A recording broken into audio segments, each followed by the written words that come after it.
friends, it is Jenna, what is up, and welcome back to the Board Game Garden, and welcome to a how to play of this game right here. This is Imposter, the after dinner mystery game. It is published by Clarendon Games, who's helping sponsor today's video, and it is a game for 3 to 16 people, so this is a great large group game. It is ages 8+ and plays in about 20 minutes depending on how it goes.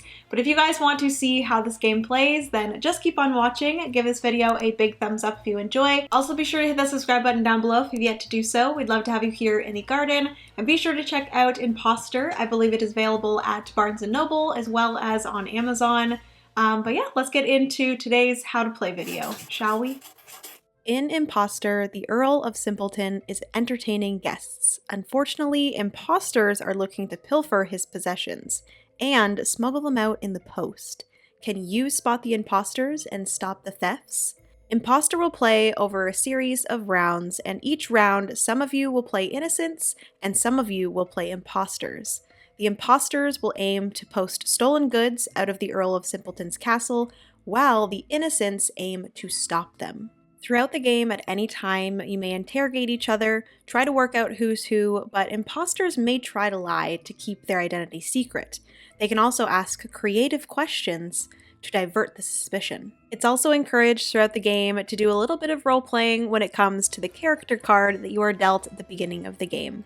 And that's really everything for the aim of the game, but let's get into what is in the box, how to set up and play Imposter, the after-dinner mystery game. To start off, let's take a look at everything that comes in the box. The first thing is a set of rules, but you guys are watching this video right now, so I don't really think you need that. Next up, we have the game card. This is going to be a chart that you can determine how many cards of each type you will need, depending on how many players are playing the game. You also have the Royal Mailbag. This is going to be where players will be placing their different cards, either the post or the stolen goods. You have the scorecard, which this is going to determine who is going to win the game. The first to get to 5 points, either the imposters or the innocents, will win the game. Next up, we have the first player marker or the active player marker or the post marker. This is going to be given to the player that is in charge of the post for that round. You also have a small pencil for using alongside the score pad. Next up, we have the item cards. These come in 2 different types, either the post or the stolen goods. These are going to be the cards that are going to be placed inside the post bag. And lastly, we have all of the larger cards, starting off with the secret identity cards. You'll be looking at the game card and determining how many innocent players there are and how many imposters there are, depending on the amount of players playing. You also have a set of veto cards that can be used at any time by any player in order to veto the decision of whoever is in charge of the post and who they gave the different postcards to. And lastly, we have a set of different character cards. So at the beginning of the game, each player will be getting 1 character card, and that will be the character that they will be playing throughout the game. It is encouraged, like I mentioned in the intro, to do a little bit of role-playing and kind of talk and act like you think your character would throughout the game. And that is everything for what comes in the box. Let's get into how to set up your game. To start off, take a look at the game card, and depending on how many players you are currently playing with, in this situation or this example, I will be using an 8-player game, and looking at all of those, you're going to bring together all of the cards that you need for that particular game.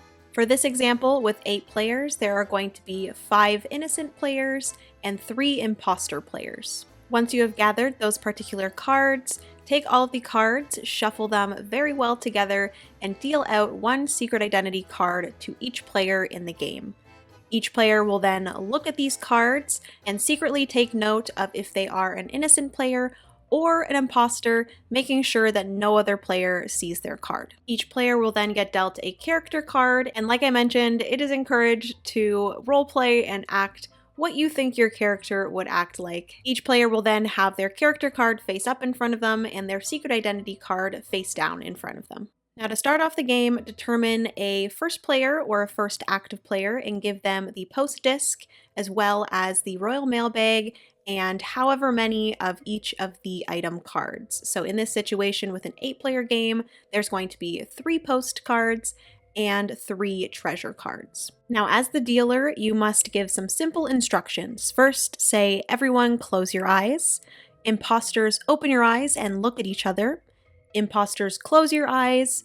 And everyone open your eyes. This is so that the imposters know who is on their team without the innocents knowing who is an imposter.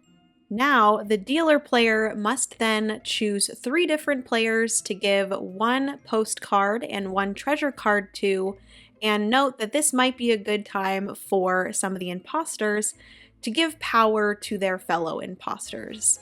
Each of those players will then take the 2 cards, secretly choose whether they want to place a postcard or a treasure card in the royal mailbag, giving the other card back to the deal player face down. This is done in secret, so no players know what each of those 3 players put into the royal mailbag.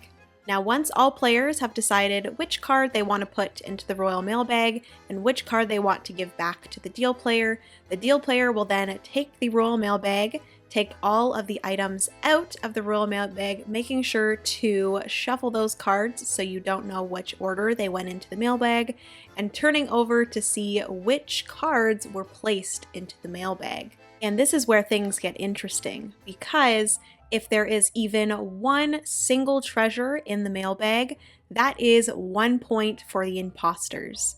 So now all players know that there was at least 1 imposter in that selection. But if there are any time where it is all just post, that is a point for the innocents. So if it's all post, that means 1 point for the innocents, but if there is at least 1 treasure in the bag, that is 1 point for the imposters. And the first team, whether that's the imposters or the innocents, to reach 5 points is the winner. And like I mentioned before, there are veto cards, so if the dealer gives 2 players that the other players don't really agree were the best to give them to, so maybe they thought they were imposters, all the players or the majority of the players can veto the decision. All of those cards will be taken away and the dealer will be moved to the next player. Play will continue like this, round to round, until one of the 2 groups have 5 victory points, whether that is the innocents or the imposters, and whichever group reaches those 5 victory points first is the winner. So that is everything for how to play Imposter, an after dinner mystery game. Thank you guys so much for watching. If you have any questions, please don't hesitate to leave them down below.